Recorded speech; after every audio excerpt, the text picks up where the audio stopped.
Turns out that Lego Lockdown's still in 1974. So what have we got?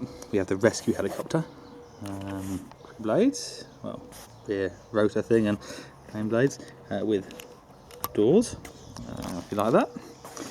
3 single wheels, first time I've used those I think.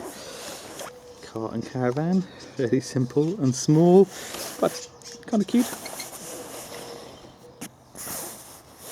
A biplane, fairly simple and straightforwards, nonetheless, a nice addition.